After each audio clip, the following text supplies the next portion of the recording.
Graham. We heard your thoughts earlier this week about the Super League, and I think most people were kind of fully appreciative of what you said and how you said it.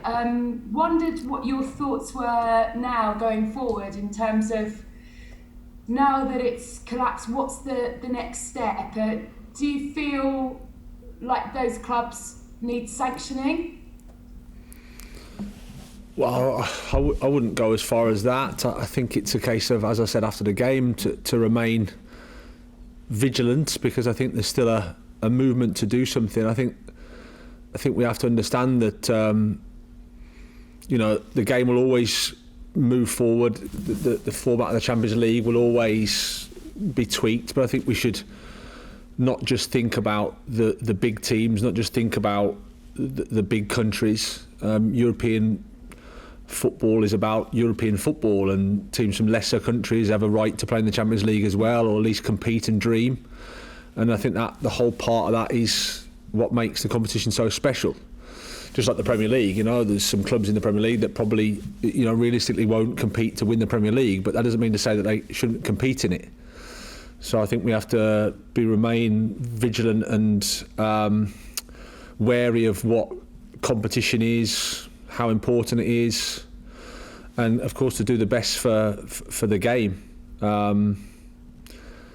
I think we have to, as an industry, just be mindful that we can't just keep saying we need more money, we need more money, we need more money, and that comes from the supporters, or that comes from the people that's watching the game. I think we have to understand that as an industry we might need to be a bit more responsible with how we're spending our money and how we're using our money, and not just keep going and saying we need more, because in the end I think there's a danger that people say, no, sorry, I'm gonna tune into something else.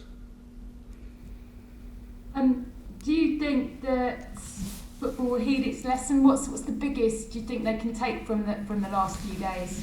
Because in a sense there has been some positives, hasn't there, in the way that the U-turns were taking place? No, absolutely, loads of positives in terms of how everybody got behind this quite serious situation. The way the media handled it, I thought, was really good. Pundits, everybody spoke well and tried to put a stop to it. But at the same time, I remember speaking a year back, when we were in the start of the pandemic, and people were talking about, again, how football needs to reset, how football needs to have a think, and we're coming out of that, and we're into a situation where we're not really resetting. We want more and more. I want to try and create this situation which is again about increasing revenue, increasing profit at the expense of competition, at the expense of values, at the expense of the support. So this is how football is and how life is. Sometimes you forget pretty quickly, and then you carry on and you move forward. And always, again, I've used it before, but we have to remain really vigilant. We've got ourselves in a situation where private companies are owning football clubs, so they're not maybe football clubs anymore in the truest sense.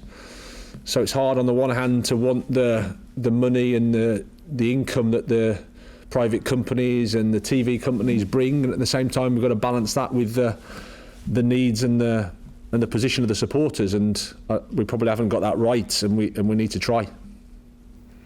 And just one other thing on this, it's almost lost but really strong from Patrick Bamford after the Leeds game, and the response, as you say, was quite phenomenal, and it's how you use that for other things. I mean, he pointed to the problems of racial abuse.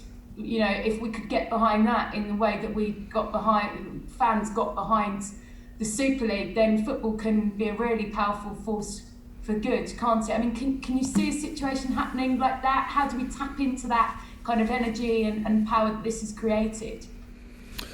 Well, I think I agree with him. I think football can be and is a vehicle for positive change.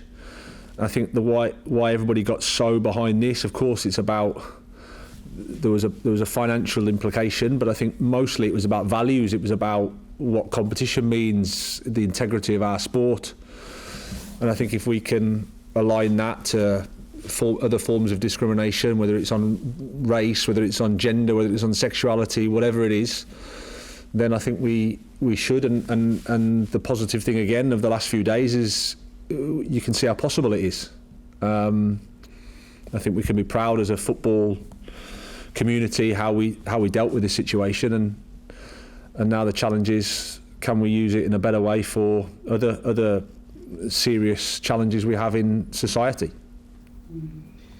All of which the other night sort of overshadowed slightly a really good point for yourselves, wasn't it? How do you reflect on the performance and take away kind of all the emotion around it, which is quite difficult to do, isn't it? Yeah, it was just, like, as I said after the game, it was a tough couple of days for everybody really, and credit to the players, they stuck at it, defended very well, a very disciplined team performance.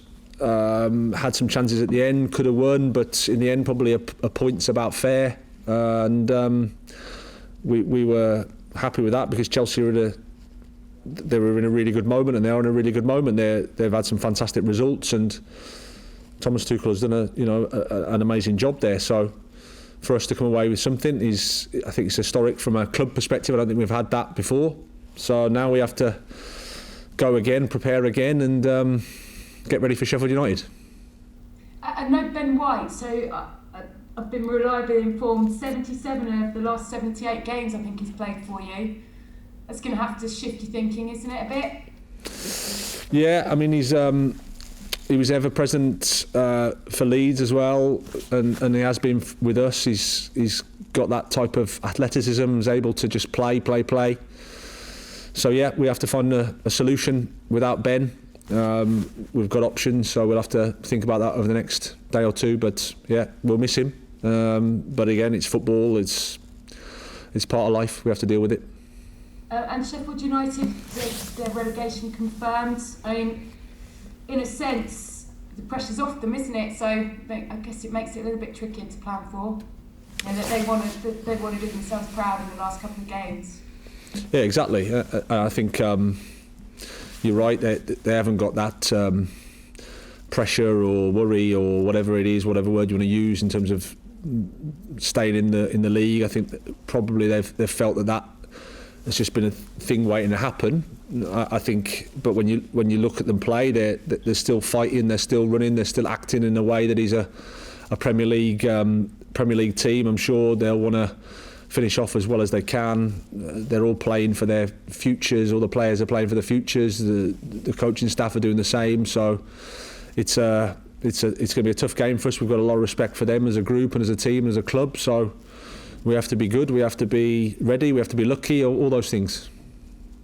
And just finally, the eye, Graham, the eye. As soon as you came into focus, what on earth has happened between the other night and now? That is quite a shiner. I'd love to be able to tell you there's a heroic, chivalrous story here that I can make myself look really good, but unfortunately I just missed my footing walking over on some steps and then went crashing into a metal railing.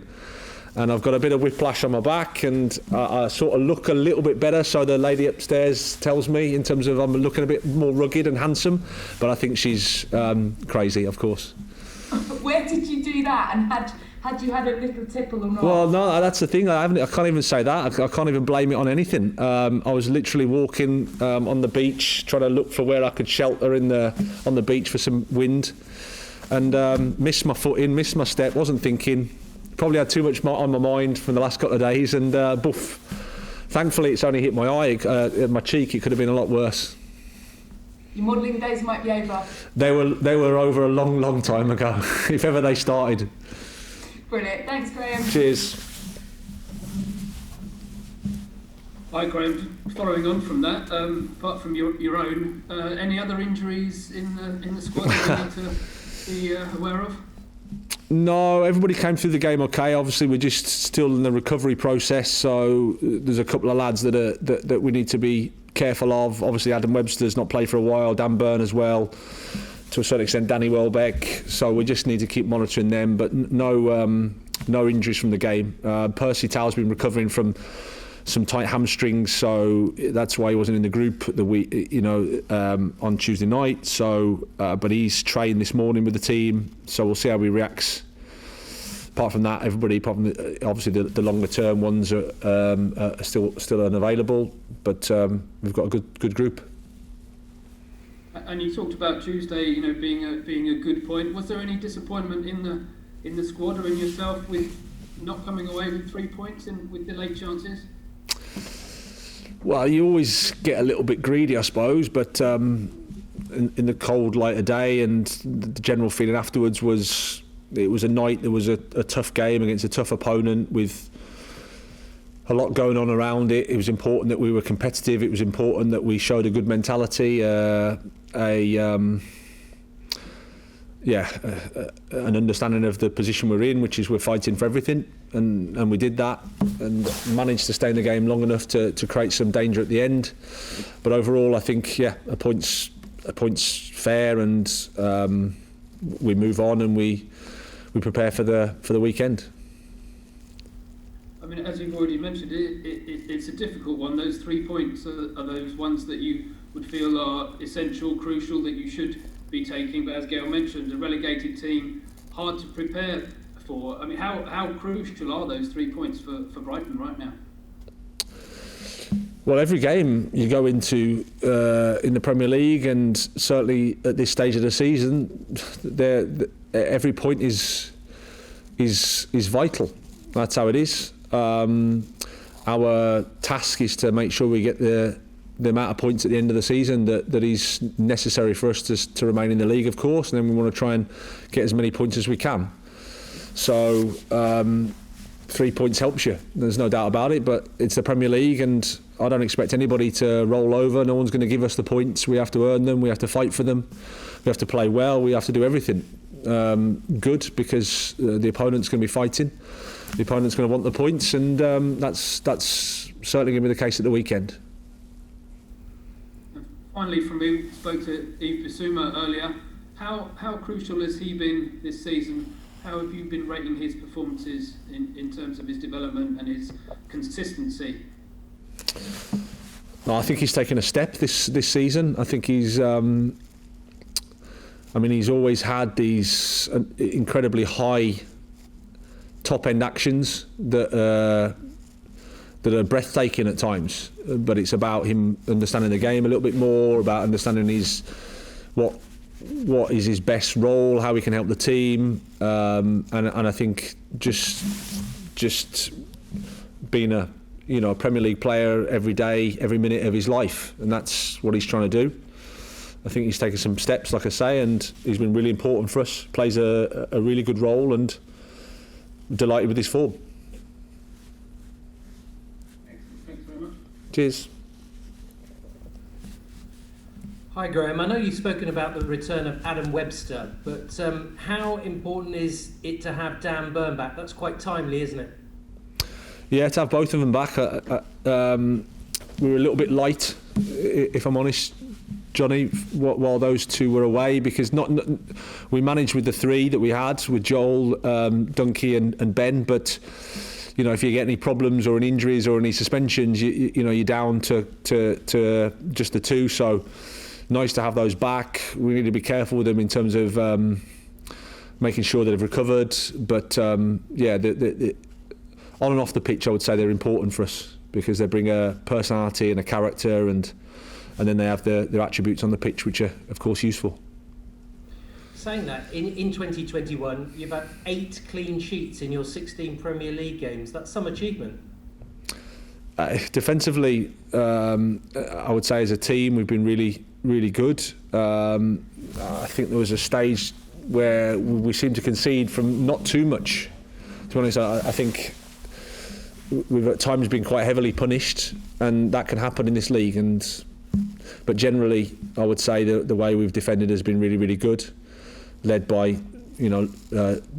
Dunkey in terms of our captain and a leader at the back. But I think as a collective, we've been really, really strong, and credit to all the players for that. They've been fantastic. With regard to Sheffield United, the squad isn't vastly different to last season. Do you think they've been hit particularly hard by the lack of fans, perhaps? I think it's a combination of that. Yeah, I think the way they play, and certainly at Bramall Lane, there's a a completely different animal there, really, with crowd versus no crowd. You have to say that. They get the ball in the box a lot, which gets the crowd involved. I think they've been caught with some injuries to key players. And then, the margins of the Premier League. I think they've been on the losing end by the odd goal a lot. So maybe this time last year it was going their way, and that just shows how football can be sometimes. But as I said earlier, they're going to be fighting. Their fate has been sort of sealed now. But that doesn't mean to say they can't make the most out of the Premier League games that they've got. And as individuals, they can make a case to themselves to remain in the Premier League if they're not with Sheffield United, or they can be part of things going forward. So there's a lot to play for. I expect a spirited performance. I expect a hard game. I expect a tough match.